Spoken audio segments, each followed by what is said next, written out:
La découverte de traces de sangliers aux abords des terres agricoles est souvent le premier signe avant-coureur d'un problème bien plus grave. Ce qui peut paraître au départ comme une intrusion mineure peut rapidement se transformer en une menace sérieuse. Dans bien des cas, les mesures de contrôle mises en place n'apportent qu'un soulagement temporaire. Lorsque les sangliers reviennent, ils le font souvent en plus grand nombre, témoignant ainsi de leur résilience et de leur fort instinct d'adaptation. Un tel comportement peut donner l'impression d'un retour délibéré, mais en réalité, il témoigne de leur intelligence, de leur mémoire et de leur capacité à exploiter des sources de nourriture familière. Si aucune mesure n'est prise immédiatement, les dégâts peuvent s'aggraver rapidement, des champs entiers risquant d'être dévastés en quelques nuits seulement. Une intervention efficace commence par une évaluation rapide. L'examen des sentiers, des traces fraîches et des sols récemment remués permet de cartographier les déplacements et d'anticiper les itinéraires futurs. Cette compréhension est essentielle. La réussite de la lutte repose sur une approche proactive, en anticipant les mouvements du troupeau plutôt qu'une réaction a posteriori. Des pièges stratégiquement placés sont ensuite déployés le long de ces sentiers. À des endroits clés, notamment en lisière de forêt, des pièges sont installés là où des signes récents indiquent une activité fréquente. Chaque système est soigneusement sécurisé et les mécanismes de déclenchement sont testés pour garantir leur fiabilité. Un appât est distribué pour attirer les animaux, son odeur se diffusant dans l'environnement pour les attirer la nuit. Des pièges supplémentaires sont disposés sur une zone plus étendue afin d'accroître la couverture. Une fois l'installation terminée, le site est laissé en l'état pour permettre aux animaux de s'approcher naturellement. Cette absence contrôlée d'activité humaine est essentielle pour maintenir l'illusion de sécurité. Le lendemain matin, l'inspection des pièges révèle les résultats. Dans certains cas, des groupes entiers sont découverts prisonniers des enclos. Les animaux réagissent immédiatement à la présence humaine, manifestant une grande agitation. Les chocs répétés contre la structure métallique produisent un bruit et des vibrations intenses, témoignant à la fois de leur force et de leur instinct de fuite. Les différents sites de piégeage présentent souvent des scénarios différents. Certains enclos abritent des individus très agressifs qui percutent continuellement la structure, générant des impacts puissants et rythmés. Les animaux les plus imposants se positionnent fréquemment à l'avant, tentant de forcer les points d'entrée, tandis que d'autres poussent par derrière, créant des mouvements chaotiques et imprévisibles dans un espace confiné. Dans les cas les plus extrêmes, les pièges peuvent contenir un très grand nombre d'animaux entassés les uns sur les autres. La pression à l'intérieur de ces enclos devient considérable, les individus se poussant les uns contre les autres, tout en heurtant simultanément la structure. Cette combinaison de force et de densité met à l'épreuve la durabilité du système, mais révèle également l'ampleur de la population concernée. D'autres pièges peuvent paraître plus calmes en comparaison, car ils contiennent des groupes plus petits ou des individus moins dominants. Cependant, même les animaux de taille moyenne peuvent causer des dommages s'ils ne sont pas manipulés correctement. Dans certains cas, les pièges capturent principalement des jeunes animaux. Bien que plus petits et moins puissants physiquement, ces individus représentent un risque à long terme. En grandissant, ils contribueront à la croissance future de la population et continueront de causer des dommages si leur gestion n'est pas efficace. Une inspection complète de tous les sites de piégeage révèle souvent une grande variété de problèmes, allant des adultes agressifs aux jeunes très rapides. Le nombre total d'animaux capturés peut dépasser les prévisions, soulignant l'ampleur du problème. Chaque enclos apporte un éclairage différent sur la situation, confirmant qu'il ne s'agit pas d'un problème ponctuel, mais d'un cycle persistant. Dans certaines régions, le phénomène s'étend des zones agricoles au milieu urbain. Dans les grandes villes, on observe des sangliers se déplaçant librement dans les quartiers habités, interagissant avec les espaces humains comme s'il s'agissait de leur territoire naturel. Leur population importante, favorisée par un accès facile aux déchets alimentaires, a entraîné une perte progressive de crainte envers les humains. Ce changement engendre de nouveaux risques, notamment des problèmes de circulation et des perturbations de la vie quotidienne. Cette situation illustre parfaitement les conséquences de la disparition des frontières naturelles entre les milieux urbains et ruraux. Il ne s'agit pas d'un cas isolé, mais d'un signe avant-coureur d'une tendance mondiale plus vaste. Pour remédier à ce problème, de nombreuses régions abandonnent les méthodes d'élimination à grande échelle au profit de stratégies de gestion des populations plus durables. L'une des approches les plus répandues consiste à capturer les animaux vivants, puis à les faire manipuler par des professionnels. Cette méthode permet une intervention contrôlée tout en réduisant les dommages inutiles. Parmi les outils les plus efficaces figure le piège à porte coulissante verticale. Ce système est conçu avec un cadre en acier robuste, capable de résister à des chocs importants. L'entrée est équipée d'une porte coulissante verticale qui se referme instantanément lorsqu'elle est déclenchée, scellant ainsi l'enceinte en une fraction de seconde. La préparation est essentielle au succès. Des aliments comme du maïs ou des légumes racines sont répartis le long des itinéraires de déplacement habituels pendant plusieurs jours. Ce processus progressif instaure la confiance et réduit la méfiance, encourageant les animaux à revenir à plusieurs reprises avant le déclenchement du piège. L'objectif n'est pas de capturer un seul animal, mais le groupe entier. En attendant que tous les membres soient entrés dans l'enclos, les opérateurs empêchent les survivants de s'échapper et de tirer des leçons de cette expérience. Cela réduit la probabilité de comportements d'évitement ultérieurs. Dans les zones à forte densité de population, les systèmes de confinement de grande taille constituent une solution plus efficace. Les cages ouvertes offrent un environnement spacieux qui réduit le stress et prévient la panique lors de la capture. Ces systèmes sont particulièrement utiles dans les zones agricoles et les zones de transition entre forêts et terres cultivées. Une autre variante propose des structures ouvertes qui procurent une sensation de liberté et diminuent la méfiance naturelle des animaux. Les points d'entrée sont conçus pour faciliter l'accès tout en empêchant la sortie, garantissant ainsi un confinement efficace une fois le groupe entré. Le choix de la méthode appropriée dépend de la situation. Les cas isolés et de faible ampleur peuvent être traités avec des pièges à capture uniques, simples et économiques pour la protection des propriétés individuelles. En revanche, les infestations de grande ampleur nécessitent des stratégies coordonnées et des systèmes plus sophistiqués. Après une capture réussie, le processus ne s'arrête pas à la mise en confinement. La phase critique suivante consiste à manipuler et transporter l'animal en toute sécurité. Les grands systèmes de piégeage étant généralement fixes, la relocalisation directe est impossible. Pour pallier ce problème, les sangliers sont guidés avec précaution vers des cages de transfert plus petites. Cette étape réduit les efforts physiques, diminue le stress et minimise les risques de blessures, tant pour les animaux que pour les personnes qui les manipulent. Une fois capturés, les animaux sont pris en charge conformément à la réglementation locale en matière de faune sauvage. Certains peuvent être relâchés dans des environnements contrôlés où leur impact peut être suivi, tandis que d'autres sont traités selon des pratiques de gestion approuvées et respectueuses du bien-être animal. Ceci garantit que chaque situation respecte les normes établies en matière de sécurité, de légalité et de bien-être animal. À mesure que les véhicules de transport s'éloignent des zones résidentielles ou agricoles, un sentiment de stabilité revient dans les régions concernées.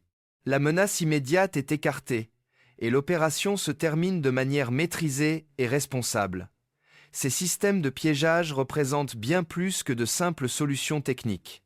Ils démontrent qu'une coexistence entre l'activité humaine et la faune sauvage est possible lorsqu'elle est guidée par la connaissance et une planification rigoureuse, plutôt que par un conflit permanent. En milieu périurbain, la lutte efficace contre les sangliers ne repose pas uniquement sur la puissance du matériel. Le succès dépend du choix de la méthode la plus adaptée à chaque situation. Une intervention opportune et stratégique permet de résoudre les conflits potentiels avant qu'ils ne dégénèrent en perturbations graves. Cette approche permet aux communautés de s'adapter en toute sécurité à l'évolution de leur environnement. Dans de nombreuses régions rurales, les sangliers, autrefois source de préoccupations ponctuelles, représentent désormais un défi majeur pour la production agricole.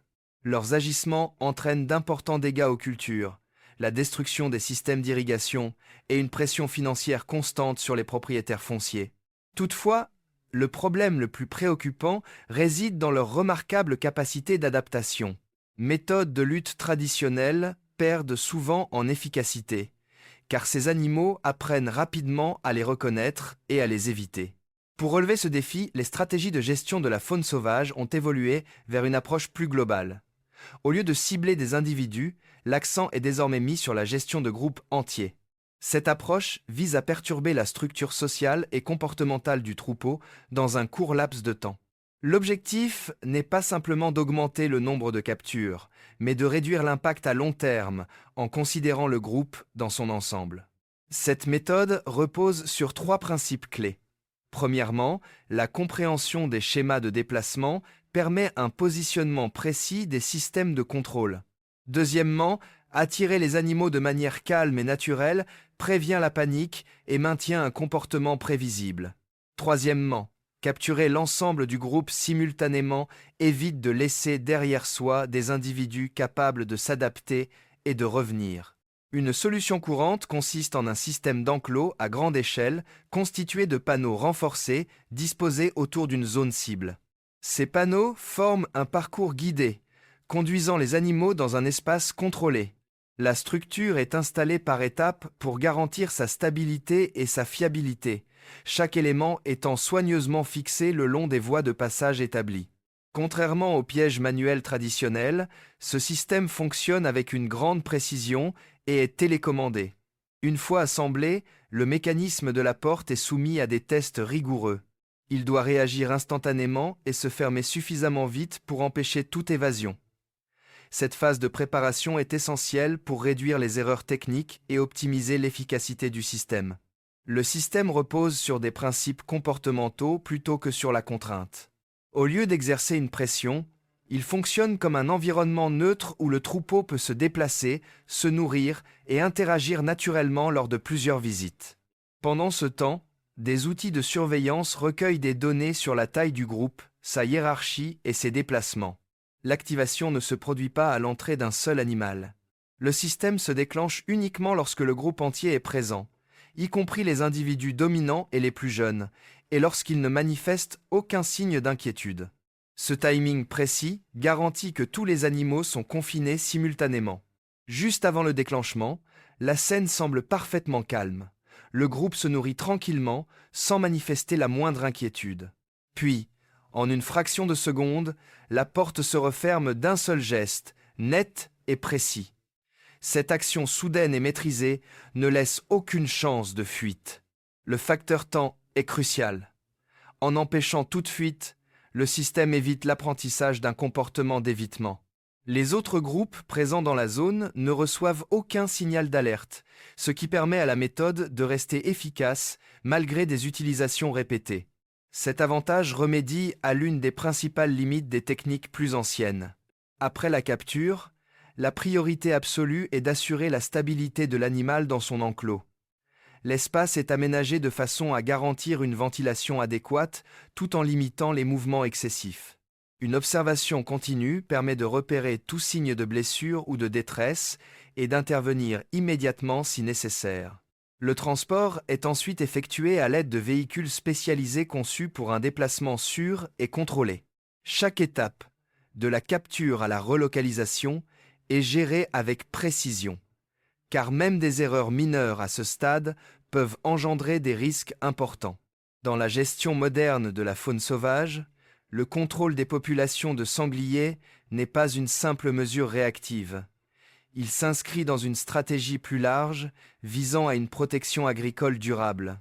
Les principes clés comprennent le respect des cadres juridiques, des normes de bien, être animal et la recherche d'un équilibre écologique à long terme. Lorsque ces principes sont appliqués efficacement, les avantages dépassent le cadre des exploitations agricoles individuelles. Les cultures sont protégées, les communautés subissent moins de perturbations et les écosystèmes retrouvent un équilibre plus stable. Les solutions les plus efficaces ne reposent ni sur la rapidité ni sur la force, mais sur des stratégies qui s'accordent étroitement avec le comportement naturel des espèces gérées. Correctement appliquées, les méthodes de lutte contre les ravageurs offrent bien plus qu'une simple protection immédiate des cultures. Elles contribuent à la stabilité agricole à long terme et aident à rétablir l'équilibre des écosystèmes locaux. Cette approche privilégie la gestion de groupes entiers plutôt que d'individus isolés pour une solution plus durable et efficace. Dans de nombreuses régions agricoles, le problème commence souvent insidieusement. Des perturbations inhabituelles peuvent apparaître dans les champs, parfois négligées au premier abord. Cependant, en peu de temps, la situation peut dégénérer de façon dramatique. Des parcelles entières de culture peuvent être ravagées du jour au lendemain, laissant derrière elles des dégâts qui ressemblent aux conséquences d'une catastrophe naturelle majeure. Peu après, des groupes plus importants de sangliers peuvent revenir, se déplaçant avec force et coordination, franchissant les barrières, déracinant le sol et réduisant à néant des mois de labeur agricole. Ces schémas mettent en lumière une réalité cruciale. Sans intervention rapide, les pertes peuvent vite devenir considérables. Une lutte efficace exige une évaluation immédiate et une réponse structurée. Les premiers pièges sont souvent installés en lisière de forêt, là où les sangliers sortent généralement la nuit. Ces emplacements ne sont pas choisis au hasard. Chaque site est soigneusement sélectionné en fonction des itinéraires de déplacement observés et des habitudes de déplacement récurrentes. Cependant, limiter les efforts de contrôle aux zones limitrophes est rarement suffisant. Pour obtenir des résultats significatifs, les opérations doivent s'étendre plus profondément dans les habitats environnants. Des zones clés telles que les corridors de transit, les aires de repos et les zones d'alimentation sont progressivement intégrées à un réseau de contrôle plus vaste. Au fil du temps, cela crée un système complet conçu pour intercepter les déplacements en de multiples points. Ces opérations reposent sur la coordination. Les tâches sont réparties entre les membres de l'équipe, garantissant ainsi l'efficacité de chaque étape. Une fois les pièges installés, le soutien technologique devient essentiel. Des caméras à détection de mouvement sont déployées dans toute la zone, assurant une surveillance continue. Ces systèmes enregistrent chaque animal y pénétrant, fournissant des informations détaillées sur la taille du groupe, son comportement et ses déplacements. Grâce à ces données, la prise de décision passe de l'incertitude à la précision. Les tendances se dégagent et les interventions peuvent être planifiées plutôt qu'improvisées. Durant la phase de surveillance, un appât est placé dans les pièges, les points d'entrée restant ouverts. Les animaux peuvent ainsi entrer et sortir librement, se familiarisant progressivement avec les lieux et réduisant leur méfiance. Lorsque le groupe se rassemble de manière constante dans la zone d'alimentation, les conditions d'activation sont réunies. Le système de piégeage se déclenche alors. L'enclos se referme rapidement et simultanément sur tous les points d'accès, éliminant toute possibilité de fuite. Le mécanisme fonctionne avec rapidité et précision, garantissant un confinement total. À l'intérieur de l'enclos, les animaux réagissent d'abord avec confusion et agitation. Ils s'agitent, cherchant une sortie, tournant en rond dans l'espace confiné. Cependant, quelle que soit la direction prise, ils se retrouvent piégés. Peu à peu, leurs mouvements ralentissent à mesure que leur énergie diminue, et les tentatives d'évasion se font plus rares. En peu de temps, le groupe entier est effectivement contenu. Les rapports simultanés provenant de plusieurs sites de piégeage confirment souvent des résultats similaires. D'autres groupes peuvent être capturés dans l'ensemble du réseau, ce qui permet d'éviter des dégâts supplémentaires aux exploitations agricoles et aux zones résidentielles avoisinantes. Cette approche coordonnée réduit considérablement les menaces immédiates et apporte un sentiment de soulagement aux communautés touchées. Malgré l'efficacité des systèmes de piégeage, le facteur le plus important réside dans la manière dont l'intervention est menée. La priorité est donnée aux individus causant le plus de dégâts, en utilisant des méthodes contrôlées, respectueuses du bien, être animal et conformes aux normes établies. L'objectif n'est pas de créer la panique ni d'appliquer des mesures excessives, mais de gérer la situation de manière responsable. Cette approche équilibrée minimise le stress chez les animaux, tout en apportant un soutien économique significatif aux communautés locales. Elle ne vise pas à éliminer complètement les populations, mais à réduire les risques et à maintenir l'équilibre écologique. Après des opérations réussies, les signes visibles de perturbation disparaissent souvent. Les champs restent intacts et les dégâts apparus du jour au lendemain ne sont plus visibles. Cependant, le changement le plus significatif ne réside pas seulement dans l'environnement, mais aussi dans l'approche adoptée par ceux qui le gèrent. Les réactions impulsives et désordonnées cèdent la place à l'observation, à l'analyse et à l'action stratégique. Au lieu d'agir impulsivement, les décisions sont désormais fondées sur le contexte et la compréhension. Dans des situations complexes comme celle-ci, le facteur clé n'est pas la rapidité, mais la capacité d'attendre le moment opportun pour agir. Ce changement de mentalité constitue le fondement d'une gestion efficace de la faune sauvage. En alliant patience, connaissance et mise en œuvre coordonnée, il devient possible de protéger à la fois les moyens de subsistance des populations et les écosystèmes qui les entourent. En définitive, la gestion des populations de sangliers ne repose pas uniquement sur la force. C'est un processus complexe qui combine le choix du moment, l'emplacement, la compréhension du comportement et une mise en œuvre rigoureuse.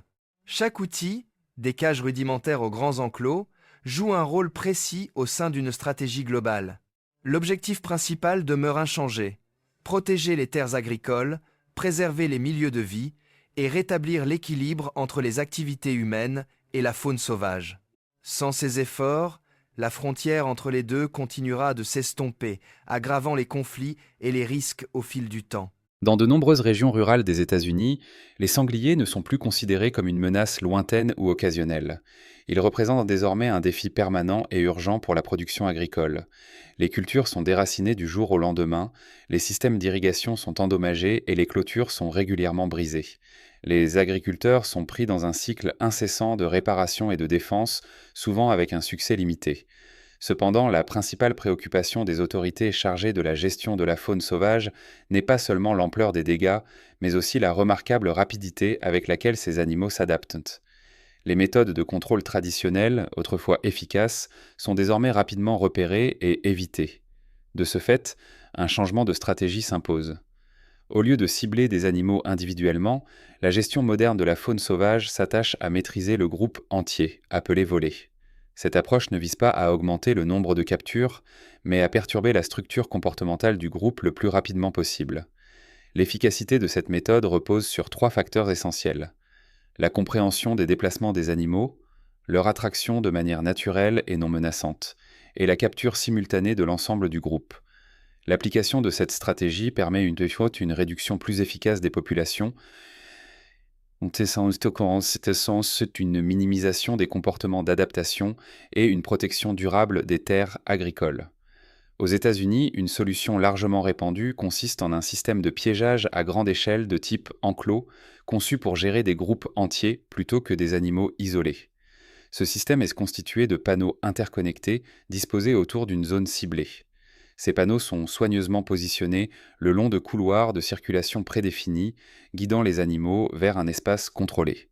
Un mécanisme de portail synchronisé assure la fermeture instantanée et efficace de toutes les sorties une fois activées. Chaque composant est assemblé avec précision, garantissant ainsi la stabilité structurelle et la fiabilité de fonctionnement. Contrairement aux pièges traditionnels qui reposent sur un déclenchement immédiat ou la force physique, ce système fonctionne par conditionnement comportemental. Sur plusieurs jours, l'appât est introduit progressivement, permettant aux animaux de se nourrir et de se déplacer librement dans la zone sans se sentir en danger. Ceci crée une zone comportementale neutre, où le groupe se sent à l'aise et son comportement devient prévisible. Durant cette période, les systèmes de surveillance recueillent des informations détaillées, la direction d'approche, les heures de nourrissage, la taille du groupe et les individus qui restent sur leur garde. Ces observations sont essentielles. Le système ne s'active pas à l'arrivée d'un seul animal. Il attend que le groupe entier, y compris les individus dominants et les plus jeunes, soit rassemblé et ne montre aucun signe d'hésitation. Au moment précis où la prudence est totalement relâchée, le mécanisme se déclenche. Les portes se referment simultanément d'un seul mouvement maîtrisé. Il n'y a ni poursuite, ni perturbation soudaine au préalable. En une fraction de seconde, le groupe entier est contenu. Le facteur temps est crucial. Comme personne n'échappe à la situation, le groupe n'a pas l'occasion d'associer l'événement à un danger et d'adapter son comportement futur. Cela empêche l'apparition de comportements d'évitement, ce qui permet au système de rester efficace malgré une utilisation répétée. Immédiatement après la mise en confinement, la priorité est de maintenir la stabilité des animaux et de réduire leur stress. L'enclos est conçu pour leur offrir un espace et une ventilation adéquats. Les animaux sont surveillés attentivement afin de garantir la stabilité de leur état et les manipulations sont effectuées avec efficacité pour éviter toute détresse prolongée. Le transport est effectué à l'aide d'équipements spécialisés, garantissant des déplacements contrôlés et minimisant les risques pour les humains et les animaux. En matière de gestion de la faune sauvage, le processus ne s'arrête pas à la capture. La manipulation post-capture est tout aussi importante car des erreurs à ce stade peuvent engendrer des risques pour la sécurité ou compromettre l'efficacité de l'opération. Aux États-Unis, la gestion des populations de sangliers est de plus en plus perçue comme faisant partie intégrante d'un système plus vaste de gestion agricole durable. Les principes directeurs comprennent le respect de la législation, des pratiques respectueuses du bien-être animal et le maintien d'un équilibre écologique à long terme. Correctement mises en œuvre, ces méthodes protègent non seulement les cultures, mais contribuent également à restaurer la stabilité des écosystèmes locaux. Les solutions les plus efficaces ne reposent pas uniquement sur l'urgence ou la force, mais sur des stratégies respectueuses du comportement naturel des animaux. Correctement mise en œuvre, une gestion basée sur le comportement animal assure une protection immédiate et des résultats durables. Malgré ces efforts, l'impact visible des sangliers reste frappant. En plein jour, un champ peut paraître intact et sain. Pourtant, après une seule nuit, le sol peut être ravagé, les racines mises à nu et des parcelles entières réduites à des zones dénudées. Les dégâts se répètent souvent nuit après nuit, de façon constante, implacable et imprévisible. Ce schéma signale un seuil critique. Sans intervention rapide, une récolte entière peut être perdue. C'est pourquoi le déploiement rapide de systèmes de contrôle devient essentiel. Dans le cadre d'une telle intervention, un piège à filet a été installé à la lisière sud d'une forêt. Peu après son installation, une activité a été détectée. Un sanglier a été capturé, mais au lieu de rester contenu, il a réagi avec une force considérable, frappant à plusieurs reprises le filet. Sous l'impact, le maillage s'est tendu et a tremblé. Ce comportement a mis en évidence une limite. Bien que le piège fonctionnât, il n'était pas fiable sous une pression soutenue. Il a été décidé de conserver temporairement la structure, mais de passer à un système plus robuste. Au nord de la forêt, là où le terrain était plus exigu, un piège en acier renforcé fut installé. Sa conception comprenait une structure plus robuste, des mécanismes de verrouillage plus résistants et un système d'ouverture par gravité sans tension. Son objectif était simple: résister à l'impact direct de plusieurs animaux sans se rompre. Une fois l'installation terminée, la zone fut laissée en paix jusqu'à la tombée de la nuit. À la nuit tombée, le silence se fit. Puis, peu à peu, des mouvements apparurent. L'odeur de l'appât attira le troupeau. Un à un, les individus pénétrèrent dans l'enclos.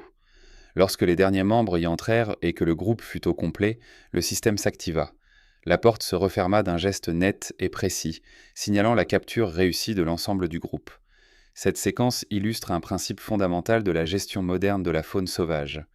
Le succès ne repose pas uniquement sur la rapidité, mais aussi sur la préparation, l'observation et une exécution précise au moment opportun. Dès que le piège s'est déclenché, tout a basculé. Plusieurs sangliers ont réagi instantanément, se précipitant dans tous les sens dans une tentative désespérée de s'échapper. Des bruits sourds ont résonné dans l'enclos lorsque leurs corps massifs ont percuté les barrières d'acier renforcées. Pourtant, toutes les issues possibles étaient déjà condamnées. Pour les équipes de gestion de la faune sauvage, c'était la preuve que des mois de préparation avaient porté leurs fruits. Le système de confinement avait fonctionné comme prévu. Dans une autre zone, près de la lisière de la forêt, un second piège renforcé s'est déclenché peu après. Bien que seul un petit groupe y soit entré, chaque capture réussie a contribué à réduire la pression sur les terres agricoles voisines. Une fois piégés, les animaux ont suivi leur instinct naturel de fuite, mais la structure conçue avec soin ne leur laissait aucune possibilité d'évasion. Le défi est immense. Dans de vastes régions agricoles, les populations de sangliers ont explosé, causant d'importants dégâts aux cultures, aux systèmes d'irrigation et aux habitats naturels. De ce fait, les propriétaires fonciers et les équipes de gestion de la faune sauvage déploient fréquemment des systèmes de piégeage à grande échelle dans des zones stratégiques. Un site de piégeage en particulier devint rapidement un centre d'activité. Des bruits forts près de la lisière du bois révélèrent que plusieurs gros sangliers étaient entrés dans l'enclos. Leur présence confirma l'efficacité de la stratégie de surveillance, du placement des appâts et de la conception du piège. Chaque capture réussie procurait un sentiment de progrès, mais pas de célébration. L'objectif n'a jamais été l'excitation, mais la protection des terres agricoles et la réduction des pertes futures. C'est pourquoi les pièges ont été continuellement renforcés et entretenus avec soin. L'opération s'est poursuivie avec une détermination accrue. Les importantes populations de sangliers peuvent causer chaque année des centaines de millions de dollars de dégâts d'occulture. La maîtrise de leur nombre est considérée comme essentielle pour protéger les récoltes et soutenir les communautés agricoles locales. Une nuit en particulier s'annonçait cruciale. Les équipes surveillaient de près les pièges tandis qu'un autre groupe important approchait. Les animaux adultes y pénétraient les premiers, suivis des plus jeunes. À mesure que davantage d'individus entraient, l'espace disponible diminuait progressivement. Le mécanisme s'est alors activé. En quelques secondes, l'enclos s'est animé d'un mouvement incessant. Les animaux se sont heurtés aux barrières, ont tourné en rond et ont cherché une issue. La structure renforcée a absorbé tous les chocs. Malgré cette intense activité, le système de confinement a tenu bon. Au fil de la nuit, un groupe encore plus important apparut. Plutôt que quelques animaux épars, il ressemblait à une vague déferlante traversant le paysage. Attirés par l'appât placé à l'intérieur de l'enclos, ils y pénétrèrent progressivement jusqu'à ce que le piège se referme derrière eux. Ce changement soudain transforma un champ paisible en un théâtre d'activité intense. La poussière s'éleva du sol. Les barrières métalliques craquèrent sous les chocs répétés. À cet instant, une évidence s'imposa. Sans un système robuste et conçu avec soin, l'opération entière aurait pu échouer. Au lever du soleil, d'autres groupes d'animaux étaient entrés dans les pièges voisins. Certains animaux s'agitaient de plus en plus à l'approche des humains, frappant à plusieurs reprises de la structure métallique. Il s'agissait des mêmes animaux que l'on soupçonnait d'être responsables de plusieurs semaines de destruction des récoltes dans les champs environnants. À mesure que les efforts de contrôle de la population se poursuivaient, des améliorations notables ont commencé à apparaître.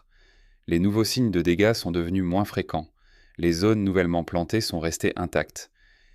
Les systèmes d'irrigation ont subi moins de perturbations.